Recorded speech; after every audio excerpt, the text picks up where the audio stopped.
दोस्तों नमस्कार। हम आज कक्षा छठी का दूसरा पाठ लेकर उपस्थित हैं।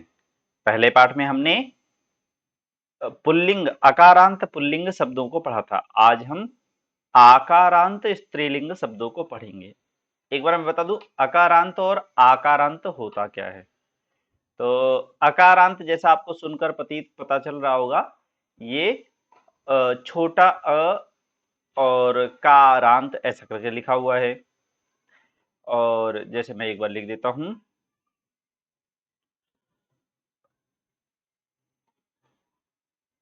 ये लिख दिया हमने अकारांत। ठीक है। और एक और मैं लिख दूं, आकारांत लिख देता हूं मैं।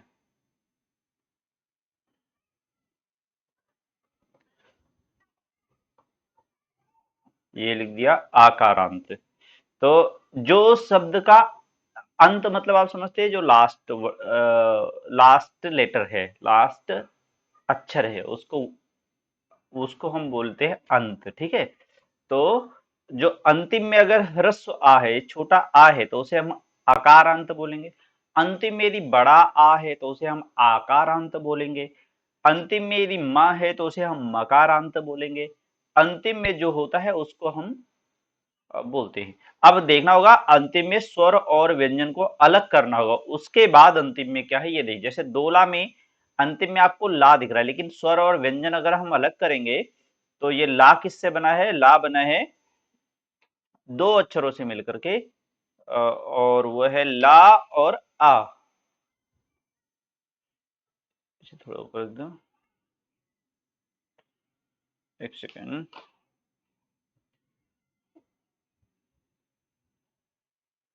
तो ये है ल, और ला में ला को आधा करना है तो उसे हमें हलंत लगाना होगा उसमें। ठीक है। तो ये हो गया आधा ल, और प्लस में दीर्घ आ, ये मिलाकर के बना है ला, जो अभी आपके सामने है। तो अब इसमें बताइए, अंतिम अक्षर जो है, अंतिम अक्षर हम दोला में किसको गिनेंगे? अंतिम अक्षर हम दोला में, जाहिर सी बात है, दीर्घ अंतिम में ह्रस्व आ है तो ह्रस्व आ को गिनेंगे, दीर्घ आ है तो दीर्घ आ को गिनेंगे। इसी तरह देखेंगे हम, अस्थि में अंतिम अक्षर क्या है? तो छोटी ई है, ता के बाद छोटी ई आता है। और सुचेति में अंतिम अक्षर क्या है? छोटी ई है। घटिका में अंतिम अक्षर क्या है? दीर्घ आ है। ठीक है। तो अगर वर्णमाला क्लियर नहीं है तो एक बार वर्णमाला वाला वीडियो ये जाके पीछे दोबारा देख लीजिए, बहुत ही इंपॉर्टेंट है वो। तो इसको हम कारांत, जो अक्षर अंतिम होता है उसको कारांत बोल देते हैं। ठीक है। माँ को मकार भी कह सकते हैं, ला को लकार, सा को सकार, और आ को आकार, का को ककार। ठीक है। इस तरह कार लगाने का अर्थ है वह उस ध्वनि का परिचायक हो गया। मकार का उच्चारण कर रहा है, ओमकार का उच्चारण कर रहा था तो ओम का उच्चारण कर रहा है। ठीक है। तो कार, ओमकार, मकार, अकार, आकार, ईकार, ऊकार, ऐसे जो बोलते हैं, इसका अर्थ आपको समझ में आ गया होगा। तो अंतिम अक्षर के आधार पर उसको, और उसके बाद उसमें वो स्त्रीलिंग का शब्द है तो हम उसे बोलेंगे आकारांत स्त्रीलिंग। पुल्लिंग का शब्द होता है तो हम बोलते हैं पुल्लिंग शब्द। पुल्लिंग में भी अकारांत, इकारांत, आकारांत, उकारांत सारे शब्द होते हैं। जैसे गांधी, ये पुल्लिंग शब्द है, ईकारांत है। इसी तरह किसी का नाम हो सकता है, जैसे कृष्णा। ठीक है। अंतिम में दीर्घ आ हो सकता है उसमें। ठीक है। तो वह भी आकारांत पुल्लिंग शब्द हो जाएगा। तो हम यहाँ पर लिंग और इस शब्दों को ध्यान में रखेंगे। तो अभी हम पढ़ रहे हैं आकारांत स्त्रीलिंग शब्दों को। तो पहले इनको पढ़ते हैं, फिर इसके अर्थ पर जाएंगे। इसमें जैसा पहले पाठ को अगर आपने ध्यान दिया हो तो हम उसी तरह से इस पाठ की भी रचना है। पहले में एक वचन है पहले पैराग्राफ में, फिर दूसरे पैराग्राफ में ये पास में स्थित वस्तु के लिए है, ऐसा शब्द का, ऐसा सर्वनाम का प्रयोग किया गया है। फिर दूर स्थित वस्तु के लिए वह, संस्कृत में स्त्रीलिंग में सा होता है, तो दूर के लिए यहाँ पर सा सर्वनाम का प्रयोग किया गया है। फिर ये पास में स्थित चिड़ियों के लिए प्रयोग, कोयलों के लिए प्रयोग किया गया है। और ये दूर स्थित चालिकाओं के लिए प्रयोग किया गया। ये फीमेल ड्राइवर्स है ना, चालिका बोलते हैं इन्हें हम संस्कृत में। ये द्विवचन के शब्द हैं। पहले दोनों पैराग्राफ एक एक वचन के हैं, फिर दो पैराग्राफ द्विवचन के हैं, फिर दो पैराग्राफ बहुवचन के हैं। इस तरह 6 पैराग्राफ सभी पैराग्राफ दो दो वचनों, एक एक वचन, दो दो पैराग्राफ एक एक वचन को समर्पित हैं। और एक पैराग्राफ में पास में स्थित को संबोधित किया गया है, दूसरे में दूर स्थित को संबोधित किया गया है। तो इस तरह से इसमें किया गया है। तो अभी हम सबको ही समझेंगे एक साथ। ऐसा का यह क्या है अथवा यह कौन है। अब यहाँ पर जाहिर सी बात है वस्तु है, तो हम यह क्या है इसका अर्थ समझेंगे। अगर यहाँ पर कोई महिला होती तो हम इसका अर्थ समझते यह कौन है। तो का से का का अर्थ कौन भी हो सकता है, का का अर्थ क्या भी हो सकता है। तो हमें दोनों अर्थ परिस्थिति देख करके वहां पर क्या है ये समझना पड़ेगा। ऐसा दोला, यह झूला है। दोला कुत्र अस्ति, दोला कुत्र अस्ति, अस्ति मतलब होता है। दोला अर्थात झूला, और कुत्र शब्द का अर्थ होता है कहां पर। तो क्या बन गया पूरे वाक्य का अर्थ, झूला कहां पर है। दोला कुत्र अस्ति। जैसे पूछना हो पुस्तक कहां पर है, तो हम पूछेंगे पुस्तकम कुत्र अस्ति। मुझे पूछना है माता कहां पर है, पिताजी से मैं पूछ रहा हूं, तो माता कुत्र अस्ति। पिता के बारे में पूछना है कि पिता कहां पर है, तो हम पूछेंगे पिता कुत्र अस्ति। कुत्र अस्ति आप समझ गए होंगे, इसका अभ्यास करिएगा। दोला उपवने अस्ति, फिर बताना हो कौन कहां पर है या क्या कहां पर है, तो भी हम इसका प्रयोग कर सकते हैं। दो जगह का नाम बता देंगे, उसमें सप्तमी विभक्ति लगा देंगे और वो वाक्य पूरा हो जाएगा। बताना है झूला बगीचे में है, उपवन में है। उपवन बगीचे को कहते हैं, गार्डन को। तो दोला उपवने अस्ति, झूला बगीचे में है अथवा झूला उपवन में है। समझ गए होंगे। इस पूरे पैराग्राफ को एक बार फिर से पढ़ते हैं। ऐसा का, ऐसा दोला, दोला कुत्र अस्ति, दोला उपवने अस्ति। एक बार पहले पूरे पाठ को हम पढ़ लेते हैं। सा का, वह क्या है। सा अर्थात वह, ऐसा का अर्थ था यह, और शा का अर्थ है वह। फिर आगे आते हैं। सा घटिका, अभी केवल पढ़ने पर ध्यान देते हैं। सा घटिका, घटिका किम सूचयति, घटिका समयं सूचयति। एते के, किम एते कोकिले, न एते चटके, चटके किम कुरुतः, एते विहरतः। फिर अगले पैराग्राफ में है ते के, ते चालिके स्तः, स्तः ते चालिके स्तः। ते किं कुरुतः, ते वाहनं चालयतः। एताः काः, एताः स्थालिकाः। बच्चों ध्यान से देखिए, जो ये विसर्ग है, ये जो दो बिंदी है, इसको हम विसर्ग कहते हैं और इसको अह ऐसा उच्चारण करते हैं। एताः स्थालिकाः, किम एताः गोलाकाराः, आम एताः गोलाकाराः एव। ताः काः, ताः अजाः, ताः किं कुर्वन्ति, ताः चरन्ति। तो मित्रों अब हम चलते हैं इसके अर्थों को ग्रहण करते हैं। पहले पैराग्राफ को हम कर चुके हैं, दूसरी बातें हैं। ऐसा का अर्थ होता है यह, पास में स्थित कोई अगर है तो हम उसे बोलेंगे ऐसा, स्त्रीलिंग का अगर है तो। पुल्लिंग का होगा तो क्या बोलेंगे, एषः। पुल्लिंग वाले में भी जाके हम कंफ्यूज नहीं होंगे, सिर्फ आपको एक उदाहरण में दे, एषः बोलेंगे पास में स्थित है तो। अगर स्त्रीलिंग का कोई वस्तु या व्यक्ति है, ठीक है, ये स्त्रीलिंग की कोई व्यक्ति या वस्तु है तो यह स्थान है, तो उसे हम सर्वनाम शब्द में प्रयोग करना हो, यानी प्रोनाउन अगर प्रयोग करना हो हमें, तो हम क्या प्रयोग करेंगे, एषा। पास में है तो, दूर है तो हम बोलेंगे सा,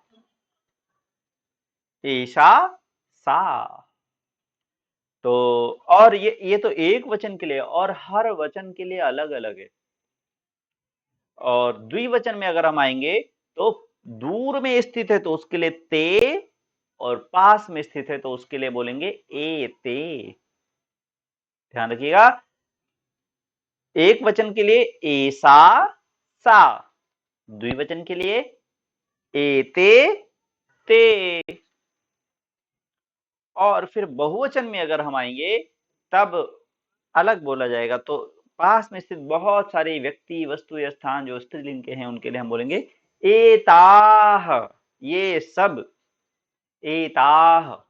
और अगर दूर हैं, बहुत सारे हैं, तो उनके लिए प्रयोग करेंगे ताह, एताह ताह, ऐसा प्रयोग करेंगे हम। तो अब हम दोबारा चलते हैं अपने पैराग्राफ पर। सा का वह क्या है, सा घटिका वह घड़ी है, सा घटिका अस्ति, घटिका किम सूचयति, घड़ी क्या बताती है, क्या सूचना देती है, घटिका समयम सूचयति, घड़ी समय बताती है, घटिका समयम सूचयति, घड़ी बताती, समय बताती है। समझ गए होंगे आशा करता हूं। आगे चलते हैं। एते के, ये दोनों कौन हैं, एते के ये दोनों कौन हैं, किम एते कोकिले, क्या ये दोनों कोयल हैं, कोकिल कहते हैं कोयल को। किम एते कोकिले, क्या ये दोनों कोयल हैं, ना नहीं, एते चटके, ये दोनों चिड़िया हैं, ये दोनों चटका अर्थात गौरैया, ये दोनों गौरैया है। एक वचन में चटका बोलते हैं, द्विवचन में चटके बोलते हैं, बहुवचन में चटकाह बोलते हैं।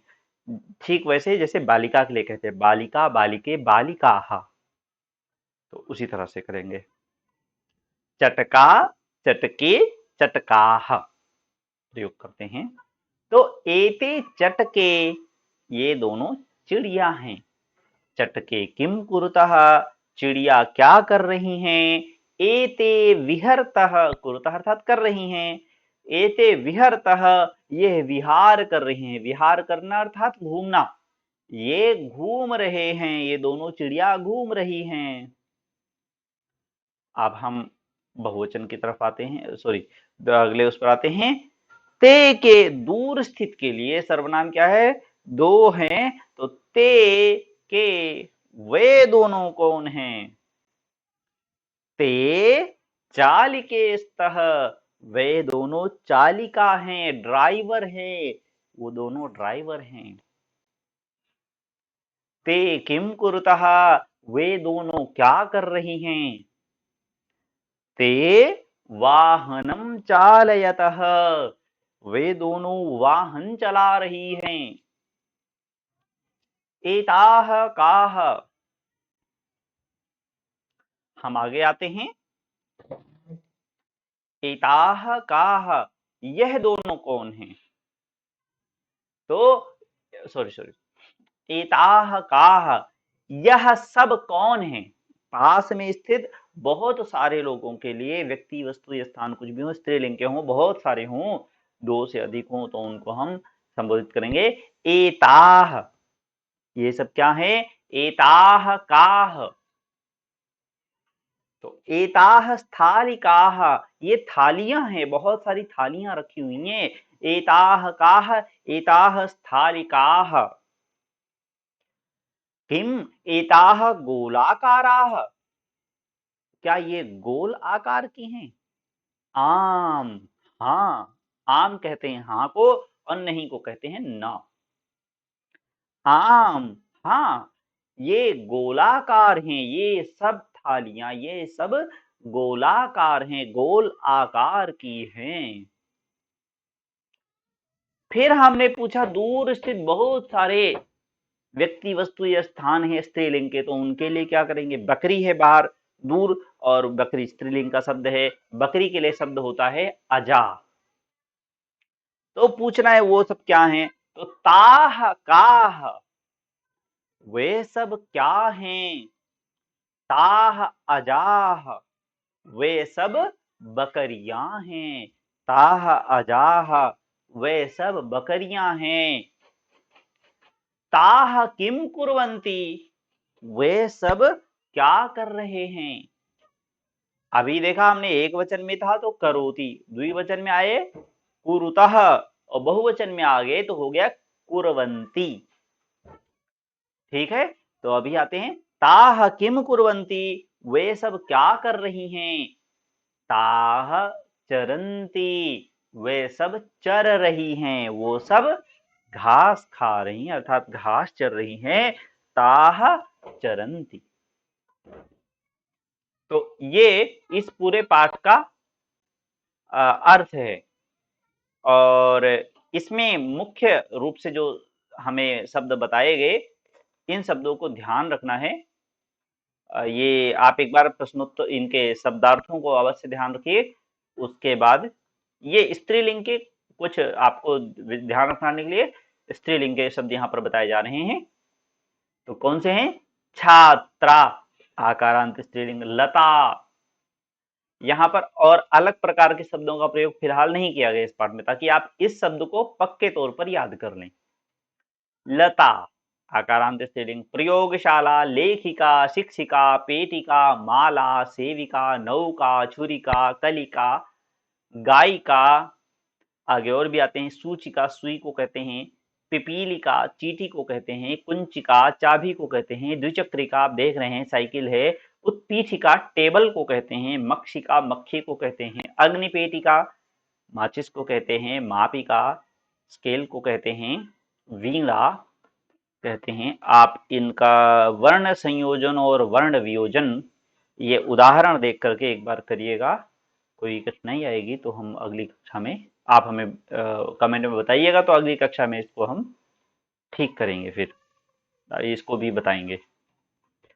तो यहाँ पर सर्वनाम शब्दों को एक बार हम दोबारा लिख देते हैं, बाकी ये स्त्रीलिंग के जो शब्द आए हैं इनको आप एक बार जरूर करिएगा। अच्छा, आप लोग ये अभ्यास कर सकते हैं। छात्रा एक वचन में, यहाँ पे ये सारे शब्द एक वचन में हैं, इनको द्विवचन में और फिर बहुवचन में परिवर्तित करिए। अजा, स्थालिका और चटका और दोला, ये सब शब्द, इसके जो 4-5 शब्द यहाँ नहीं आए हैं और पाठ में आए हुए, उनको भी आप मिला लीजिए इनके साथ, और इन सभी शब्दों को एक वचन, द्विवचन, बहुवचन में प्रयोग करिए। छात्रा का एक वचन है छात्रा, द्विवचन क्या होगा? छात्रे। बहुवचन छात्राः। लता, लते, लताः। प्रयोगशाला, प्रयोगशाले, प्रयोगशालाः। लेखिका, लेखिके, लेखिकाः। शिक्षिका, शिक्षिके, शिक्षिकाः। कलिका, कलिके, कलिकाः। गायिका, गायिके, गायिकाः। जैसे यहाँ पे द्विवचन में कोकिले आ गया, सिर्फ आ की मात्रा काट करके ए की मात्रा आ जाएगी, जैसे यहाँ पर चालिके में आया हुआ है। और बहुवचन में दीर्घ आ लगा के विसर्ग लग जाता है, अजाह, स्थालिकाह, इसी तरह सब में हो जाएगा। छात्राह, लताह, प्रयोगशालाह, लेखिकाह, शिक्षिकाह, पेटिकाह, मालाह, गायिकाह, नर्तिकाह, शिक्षिकाह, अध्यापिकाह। ठीक है, तो ये इनका अभ्यास करिए, और ये बहुत ही अच्छी बात इस पाठ में बताई गई है। इनको छोटे छोटे पाठों को अगर हम बहुत अच्छे से करते चलेंगे तो ही हम जल्दी से सीख सकते हैं। ये बहुत ही महत्वपूर्ण पाठ है, इतने को आप बहुत अच्छे से अभ्यास करिए, फिर हम अगले पाठ को पर चलेंगे। धन्यवाद, मिलते हैं अगले वीडियो में। नमस्कार।